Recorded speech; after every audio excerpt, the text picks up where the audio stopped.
Hey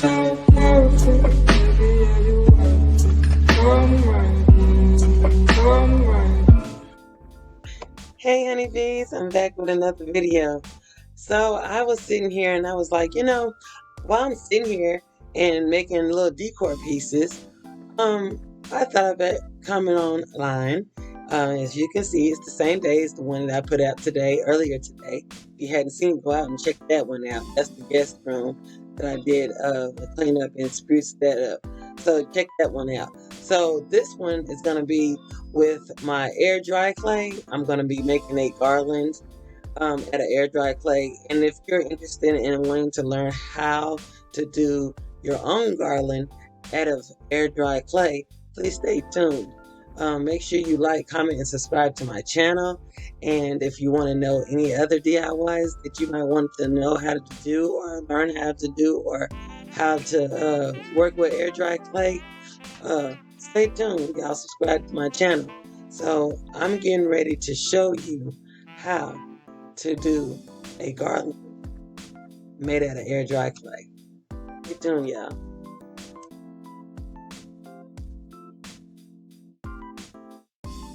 Okay, so what you will need is some air dry clay, which I already have. Okay, you can get some from Dollar Tree. You can get some from the dollar store. They have the air dry clay. They even have the baking kind as well.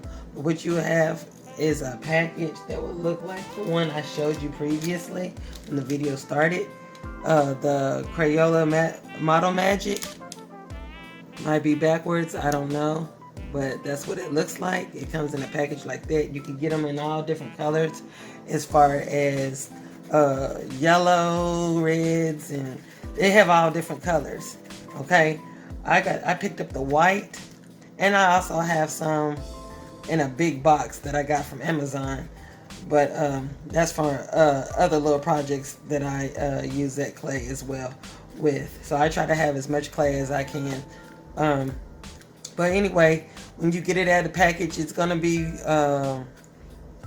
soft. It's not gonna be hard on you, and you want to have a little bit, just a little dab of water. What that water does, it's gonna make your clay really smooth. But even if it's not smooth, unless you just one of those people that have that real neatness like me. That want your stuff to look just perfect or whatever, and I know no such thing as perfect, but you just like your stuff to look really uniformed and everything. That little bit of water, all it takes is just a little bit. I usually use a little paintbrush like this, and you just dab it to smooth your ball. So get it in the shape form that you want, and you're going to pinch off a little bit of that clay. According to how big you want your garland beads to be, and then you're going to just circle it in your hand as well, like this. You're going to circle it till you come to a little ball. If that's too small for you, you just keep adding it to the ball. Just keep adding it till you get to the size bead you want it to be. And after you roll it and get it pretty good and everything like that, I usually take the end of my paintbrush and I go right in the center of it. You want to make sure your hole is big enough.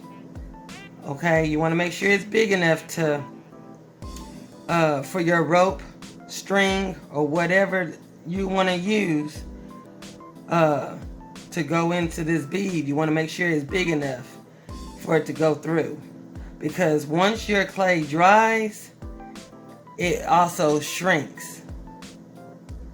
So you want it to get it big. So I usually go all the way up to it, right? Because it's kind of like stretching that ball out.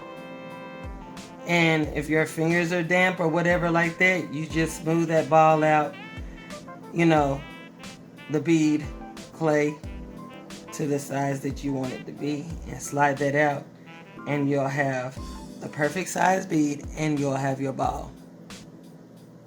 And according to how big you want your bead to be, according to how long you want your garland to be, is how many you roll up. And when I get through rolling mine, I will show you how it all looks at the end. Okay, so when you finish completing it, you have to let it dry overnight, which I did. Kind of looks funky, don't it? But I like it. It's different and it's its own little way. But it dries overnight, and what you would get is some string or some macrame, rope or whatever. I use some crochet yarn because I'm different and I don't like to just use what originally goes into making a garland. So once you get to this part right here, when you get ready to put your bead in, you put your bead in through your yarn, your whatever string you're using, and you want to tie a knot on each end piece, in between. Okay, you want to tie a knot. Then when you finish, you want to tie 2 knots on each end, like so. Then you're gonna put your piece together. Okay, and I'll show you there on the next clip on what to do with these 2 ends right here. Okay, so here you're gonna make your tassel. So you're gonna take those 2 ends, you're gonna get your string, whatever you want to have, you're gonna wrap it up into you're gonna wrap it around your hand somewhat. You're gonna take this end right here, you're gonna take the other end and you're gonna tie that together.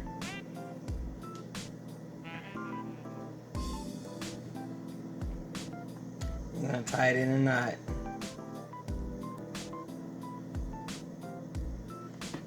Okay.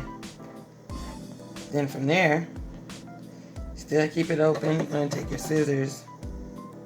You're gonna cut it right down in the center of it. And on the ends. Don't have to be just all neat and stuff. And then here it is right here. There, you can take it